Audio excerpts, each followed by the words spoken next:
this afternoon. I think we are running a little bit over time, but I think it's going to be fun. What we're going to discuss is probably at the center of the industry in terms of not only potential monetization, but engagement and growth and reach. And it's what revolves around fan engagement and how we can link with them in terms of content and make our properties meaningful. So it's great to have you all over here. We have a very diverse point of view, so from platforms to technology partners to properties, massive properties, very fun properties, so that's going to be fun. So to jump right into it, and I guess I'll start with Haytem in terms of right now, from the right holder point of view, in a reality in which we are seeing a transformation from the traditional media model. So you have a broadcaster, there's a game, it's a football game, so it's 2 hours, more or less, then you go home or switch the channel. We are going into an era in which user-generated content has evolved into, I would say, content creator, but in a more professionalized way, not the run-of-the-mill user like I potentially could be. But also you have now athletes that are content creators themselves. So from a from a rights holder perspective, how do you see that evolution and how important you think is for anchoring the future of the industry in general and your property in particular? Yeah, no, first of all, it's a pleasure to be here. I'm speaking as a content creator's perspective, as I entered the industry as a content creator, and I've seen the power dynamic switch in terms of media rights, where now the content creators are the ones that hold the power of the connection with the fans and the engagement with the viewers, rather than right holders. And that is a huge value that's now switched into the hands of the creators that media rights have to take advantage of. The creators really own the connection that people have, or that the media industry has with the viewers. And it's really capitalizing on creators in a way that's natural in order to reach the audience. And the creators are really able to make the viewers feel something that now is lacking from the traditional norm of the industry and traditional media. And that's like as you said, the players and athletes now being front-facing. That's something we've done, at least at FIFA tournaments, where we try to bring the players and athletes to the viewers in a way that's not too traditional, in a way that makes the viewers feel like they're closer to the action, whether it's behind-the-scenes content, whether it's something as simple as getting them to do a TikTok trend that makes them feel some sort of personal connection through the screen and breaking that third wall with the viewers. But yeah, I think right now, I think initially it was how do we get creators to be involved within this ecosystem. But at this point, creators are very, very involved in the ecosystem and are at times leading it. So I think now it's how do we start the communication and how do we start any campaign that we do with creators co-creating from the start. Because that's how we can make the viewers feel something from the start and have a cohesive campaign at the end of the day. Okay. And Benicio, I'll go with you. I mean, you're representing a platform that has transformed actually what content and how content is consumed, basically. How do you see athletes, and what do you think is the greatest value that athletes bring to the platform and the community that is around TikTok? Yeah, thank you for that. I think so at the beginning, when we were trying to work with athletes or celebrities, we would potentially want to veer them in the direction of a particular type of content or genre. But what we're finding is that when athletes are on TikTok, they're not necessarily talking about their careers or their day jobs. They're just having fun on the platform. And I think that's what users on TikTok enjoy most, because they get to see that behind the scenes kind of like aspect of the athlete. And that's what fans really want. They want that behind the scenes feel. They don't necessarily want to see what you're doing on the field. They're more interested in, getting to know the athlete. That's what we're seeing a lot of, and that's what users are gravitating towards. Yeah. Well, that's good. That's good. Youcef, and now we're going to get a little bit personal because we're basketball people. So we really enjoyed speaking about basketball in a football conference. That's, you know, my thing. You evidently are representing NBA and BAL. I think we first should contextualize what is BAL for the people that don't know yet, that probably were under a rock, but maybe we can see a short video that you share with us, and then I'll throw a couple of questions to you. Sure, thank you.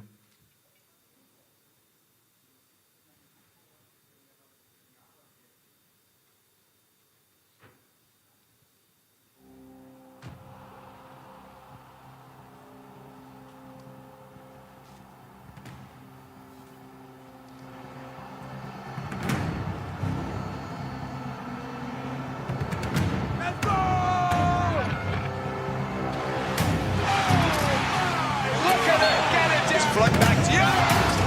He's got to hit a three.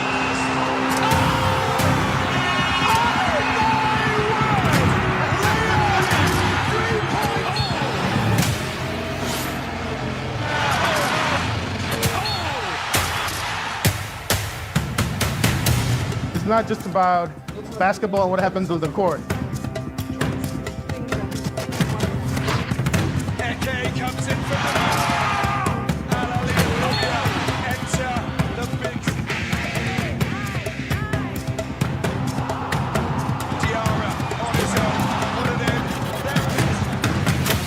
Africa is now.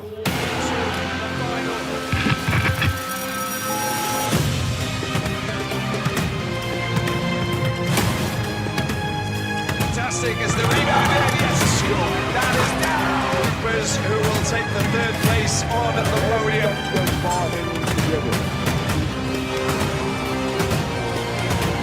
This is the final. The BAL Kings will be crowned today.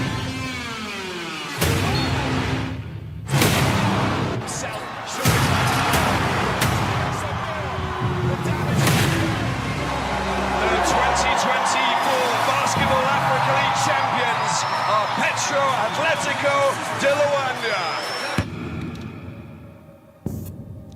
So this was the recap of last year's BL finals, and as you guys could see, it's way more than just basketball. You could see we have lots of SR programs. We have a BL for a program, partnership with the Special Olympics, so our different grassroots programs. So I would say, the BL, for those who don't know, is a partnership between the NBA and FIBA. And it's the first league outside of the US, or outside of North America, and the NBA have selected Africa, so it sends a strong statement, like we believe in this continent. And what we try to do is really you show the images, is for our fans or anyone attending the arena to have an NBA experience. So we never ever wanted to decrease the quality of our product. The feel is when you get in a BL arena, you need to feel that, wow, this is something special. And as you could see, we position the BL as a sports and entertainment brand. So you see those two components. And when you are talking about the content creator leveraging on their audience, their platforms, it's really what we try to do. And I'll give you an example. Last year, we played in Pretoria, in SA, the first time we played in this market, and it's not really a basketball market for us, so it was kind of a test for us. There's an appetite over there, we noticed that, and talking with Bonnie Squad before, she told me like it was a game changer for everyone over there to really, and the key component for us was the performers. So we have the game of basketball, which is our product, our core product, but how do you engage with the broader audience? So we have very big time local performers who have like a global fan base. So they were driving fans to our arenas. We were leveraging on their fan base as well, which is good for us because we are able to reach a different target. So this is really what we try to do at the BL for now. And after, when it comes to how we engage with our audience, I would say the first thing is get to understand and know your audience, what they are eager to consume, what do they want. You are talking about behind the scenes. I'm a true believer in that. What kind of product can you propose them beside the game itself? They can see recaps, highlights, almost everywhere on media, all that. But what would make you unique? Like, why would they come to you, to your platform specifically? In my opinion, it comes from storytelling. Like, what story are we telling on the NBA Africa and on the BL side? Like, we have our, the BL or NBA Africa are NBA brands, but how would we differentiate ourselves from there? So it comes from, in my opinion, localization of the content. We need to be telling those stories. In NBA, I don't know if you guys are aware, but we have 53 African players, which is 13% of the NBA. So we know in Africa our stories are just unique, amazing, success stories, like beautiful. But what we try to do at the NBA Africa and at the BL is to show African excellence. We want to change the narrative, show an Africa that is successful, creative. When you see the success of Amapiano or all of those music, when you have Burna Boy at NBA halftime, it's amazing, like globally, worldwide. This is something that we want, so we are doing that over there. And one piece also that is really important, and actually it's something very interesting. We know now everyone, people consume snackable content, like something that goes fast, on a fast path. So, and actually this is what perform the best on our platforms, NBA Africa or the BL. Those behind the scenes and those snackable content. So yeah, this is really what we are working on with the NBA Africa and the BL. And again, we want to showcase an Africa that succeeds. Yeah, thank you, Youcef. Actually, to jump into Maite, the case of the BAL is an autochthonous product with a playbook that comes from, content marketing from the NBA perspective. But in your case, leading the Middle East and North Africa region for LaLiga, what type of content or storytelling do you think works better for the growth of your brand and the connection with the fans in the region? So I think that if we have to choose one, I would say probably anything related to the national hero storytelling. Like it's very easy how fans connect emotionally with the regional icons or the national stars that are playing in an international league like LaLiga. So I would say that's one of the most important ones. We are very lucky because we have, speaking about Morocco specifically, we have 11 Moroccan players in LaLiga. Actually, very interesting is that Morocco, if you don't consider South America and Europe, is the country with the highest number of players that have played in LaLiga. So there's a very strong connection between Morocco and Spain, and this helps us a lot in this country to grow. Also in North Africa, but in general in Morocco. One very good example is Real Sociedad. Real Sociedad, they have Arabic channels. And when they signed the Moroccan player Youcef, they basically, anytime they post something about him, they multiply the reach, the followers. So it's very, very interesting. Interesting. I see Haytem smiling, and actually wanted to diverge a little bit, and Bonicio as well. It's a little bit more technical, but it's about the depth of the length, let's call it like that, of the product. I mean, FIFA, for example, has now a state-of-the-art platform for especially mid and long-term long-form content, and evidently TikTok is notoriously made for snackable content, as Youcef was saying. So wanted to throw at you kind of a same question so you can reply from your perspective, which is, what do you see in terms of the lever for the performance of your content? What are those key characteristics of each one of the forms that you think drive performance in your platforms? Yeah, this is a very good topic. It's one we discuss a lot internally. I'm a representative of short-form content. I live, breathe short-form content. That's That's the era that I grew up in social media, seeing it transform to people liking and being able to have an appetite for shorter form, captivating content. But I think we can never forget that long form content is what actually builds your brand IP. That's where the emotional equity is with your audience. And that's where fans really remember the brand and remember who you are and build a connection with the brand. How I like to say is the long form content is the universe and the short form content is what brings people into that universe. It's easy to attract people with short form content, but the long form content is what makes people stay, in my opinion. People now still watch series on Netflix and binge watch episodes. I've done it myself, even though I'm someone who watches short form content. That's why you just have to sell the idea, make people feel involved as viewers with the short form content, keep them engaged with the short form content, but always drive to something bigger. Drive to somewhere where you're selling or pushing your actual message and retaining your audience with something they'll remember you by. And this is something in the social media sphere. I believe you can speak on it, but YouTube creators have a different perception with their audiences to TikTok creators, for example. People have a deeper sense of belonging with the YouTube creators if they follow them, rather than a TikTok creator if they follow them. And that's why I think now TikTok as well is moving towards supporting long-form content on their platforms, but feel free to jump in there. Yeah, so we have recently introduced 60 minutes of posting, but via desktop.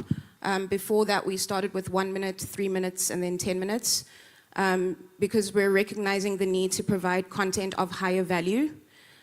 We did start off as a short form platform, but we had to evolve. And actually something to kind of correct is that we actually don't see ourselves as a social media platform. We see ourselves as a video entertainment platform. Because people come to TikTok to watch, they don't come to TikTok to follow. And so that's why, from a product perspective, they started introducing longer forms of content.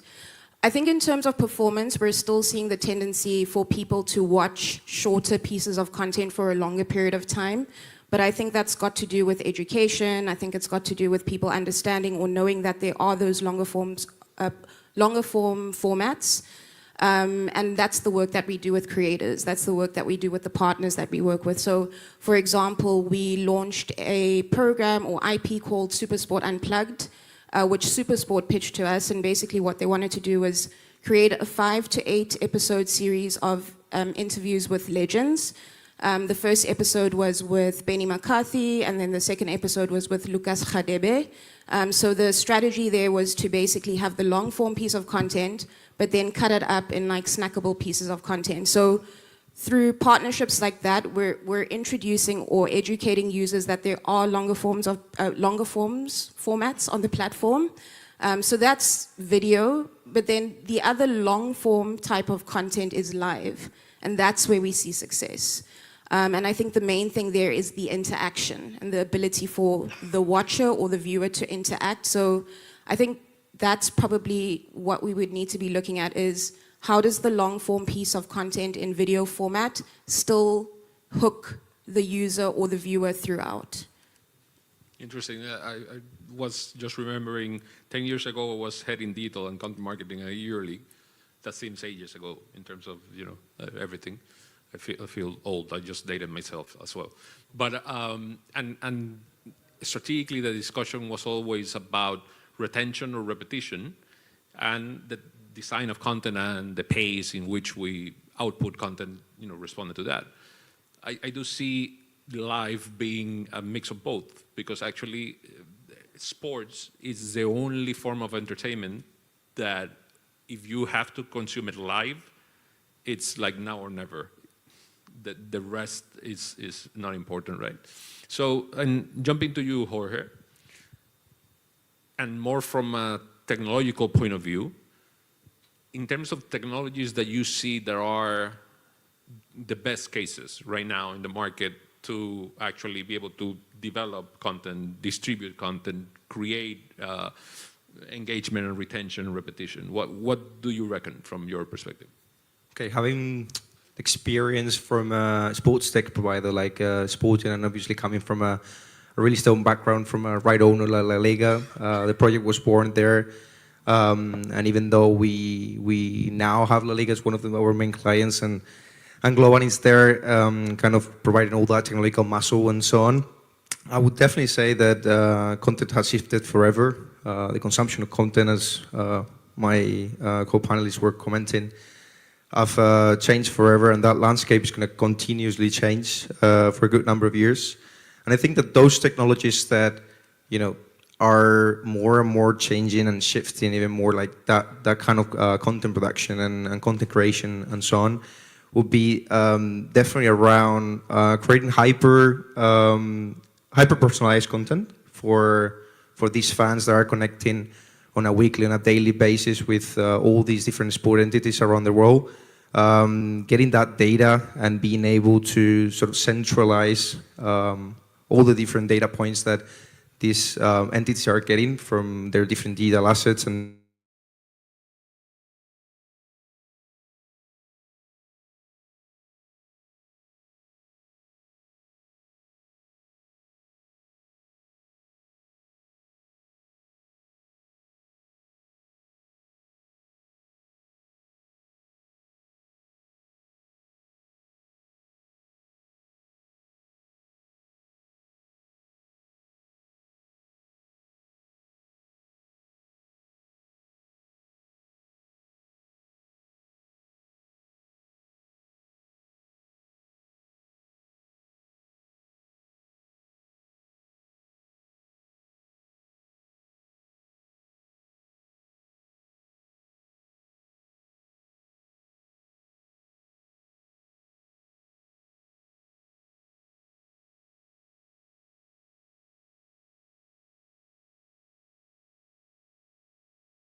with the, we are speaking now, we are setting up a lab to block illegal IP in collaboration with the Ministry of Economy.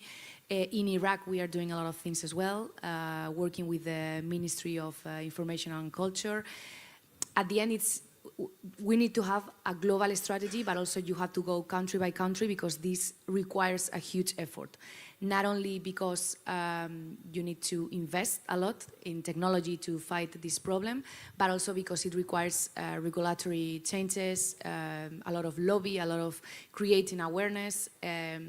But it's a huge problem, and we really need to join forces, all the stakeholders in the sports industry, definitely.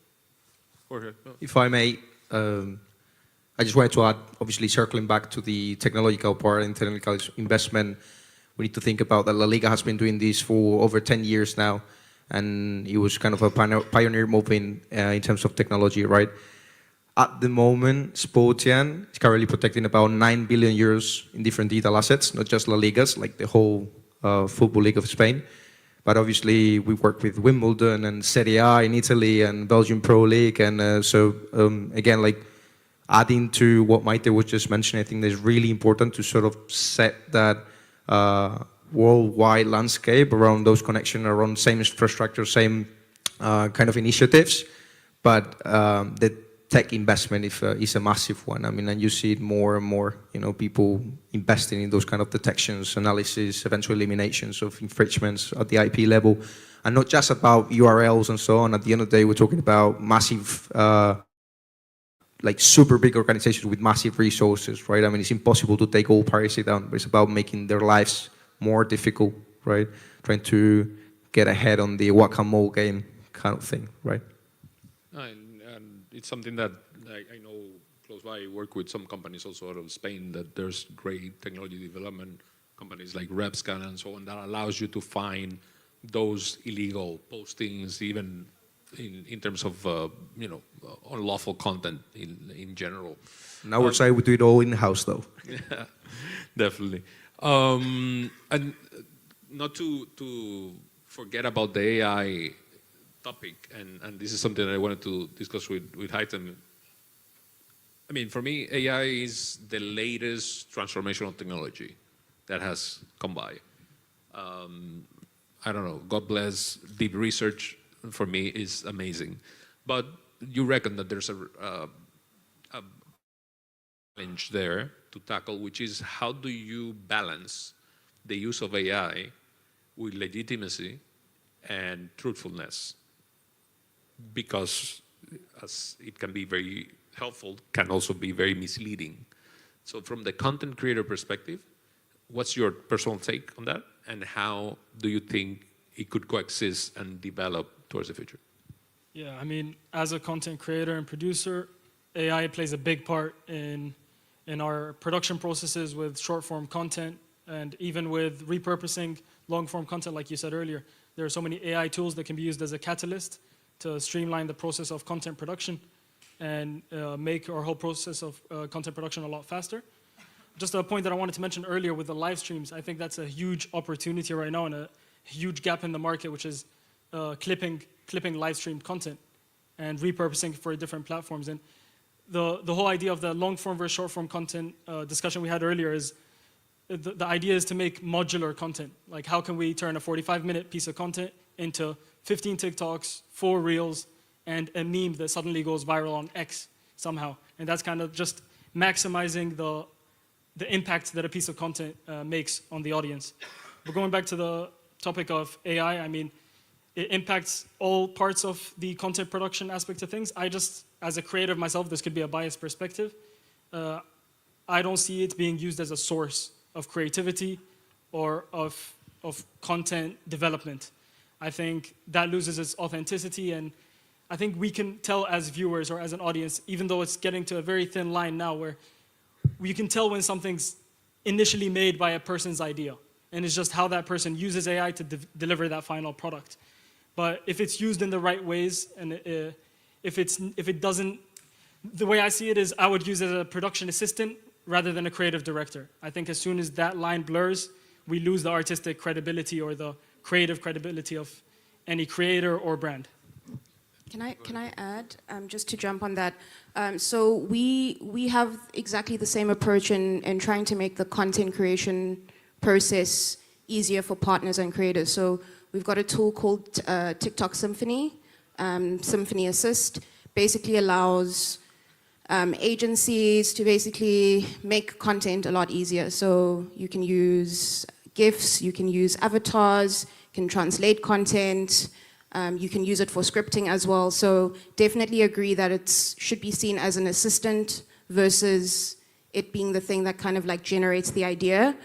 And then because we understand that there are some sensitivities, we're one of the first platforms to make a tool available to creators to label their content and to say that it's AI generated. And we also partnered with the Coalition of Content Provenance and Authenticity to basically use their technology to automatically detect AI content. So we're aware of like the issues that come with AI content or AI in general, but I think it's definitely a tool that's helpful, especially when you're thinking about, so when we're working with some clubs, a lot of them don't even have the resource to have someone to create content. That's one of the first things that we always hear is, we love the platform, we want to be on the platform, but we don't have someone that's dedicated to creating content on the platform. That's great and desperately needed.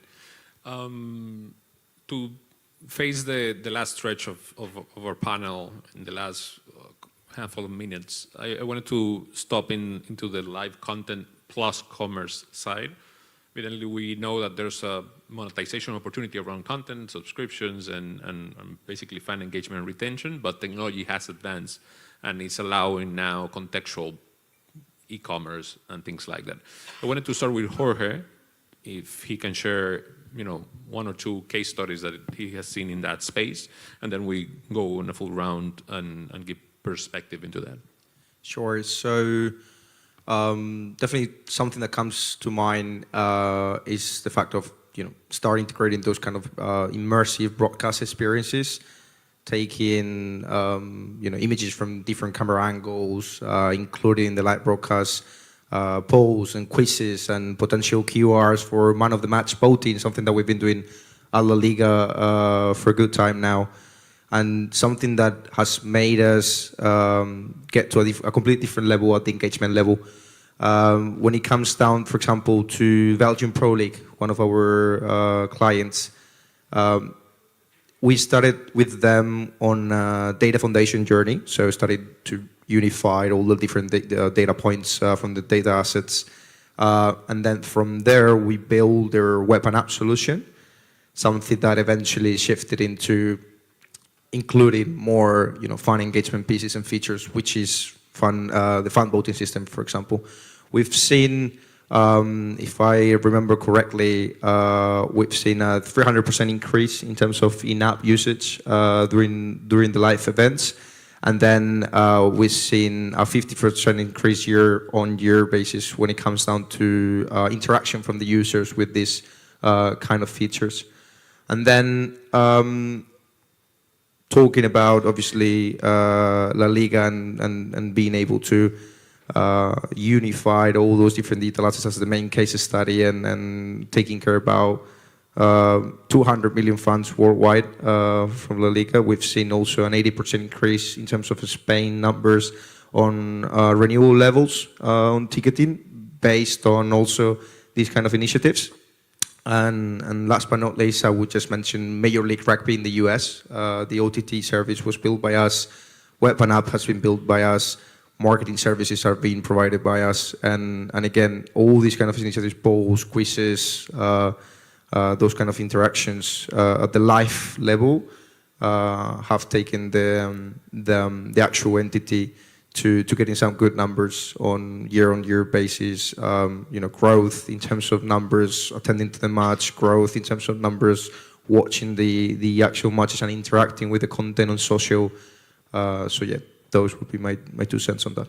Okay. And Bonicio, in your experience from TikTok, have you seen any evolution in your very own product stack that you could see translatable to sports properties and rights holders? So TikTok Shop is starting to gain traction, and we're seeing it being used in different ways. So we are seeing some clubs, or we're seeing some shows start to use TikTok Shop as well. It's not yet rolled out globally as yet, but hopefully soon it will be. And then I think from it's a creator perspective, so this could apply to an athlete, for example. So we've got we've got a tool called Subscription, which allows the creator to put specific pieces of content behind a paywall, whether it's video content or live content. And then your community can basically buy like gifts or gadgets to basically gift them to you. Your audience has access to exclusive polls as well. So I think that could be a space that athletes specifically could look into as well. So that's the subscription feature. Okay. And then to close out, I want to give the floor to Maite and Youcef, so they can give us a little bit of perspective on how they see the immediate and mid-term future in terms of content. What is your take in terms of, how sports fans will continue to engage with your different properties, and what could be even a desire in terms of how you want them to engage with your property through technology? It's fine. Yeah. I think the goal is really to first understand, again, our audience, and then be really close to the different trends that the people are consuming. So that would be one. And then also understanding, and you are talking about being in front of the paywall, behind of the paywall. So I think what we need is to make sure we have enough content that is in front of any paywall to engage with our audience and really feed them, and then get some exclusivities or some private access that we would be the only one able to provide to that specific audience that would be ready to pay for a subscription to any of our different products. And I think that model applies to even any broadcaster who would like our audience. So at the BL, for example, we are in a phase that we are maximizing the reach. So we have lots of free-to-air broadcasters. So that's one strategy, to maximize the reach, to increase the value of your brand. And then, of course, we have private actors. And also I see, and we all agree, and even when you see the new NBA deals, that we are kind of shifting to the OTTs, to the digital. But we shouldn't also forget the linear TV, which is still powerful in Africa, even if, as we mentioned, like the internet penetration in Africa, and Africa being mobile first. So I would say those would be the direction or what we're going to follow in the next short, midterm on the NB Africa side and on the BL. In our case, I think that the strategy to follow, speaking about the MENA region, but also in general, the challenge is to be able to create a community of fans that are not only connecting with LaLiga in the weekends for the matches, but the whole week as well. So for that, we need to create strategies that provides relevant content to the different audiences that we have. Yesterday, for example, we announced the launch of our Arabic version of the LaLiga Fantasy app. LaLiga Fantasy app is very successful. We have 1.1 million unique users per day. So it's working really well, and it's just one example of how we try to engage with the fans 24/7, not only during the weekends. We also produced the first Arabic podcast in our YouTube channel. We produce documentaries. We create specific programs in each of the different countries of the MENA region called LaLiga Show.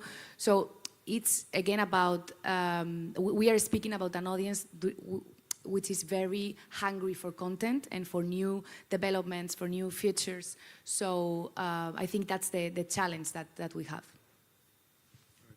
Well, I want to thank you for sharing all this knowledge with us and making this easy on me. So thank you very much, and see you around. Thank you.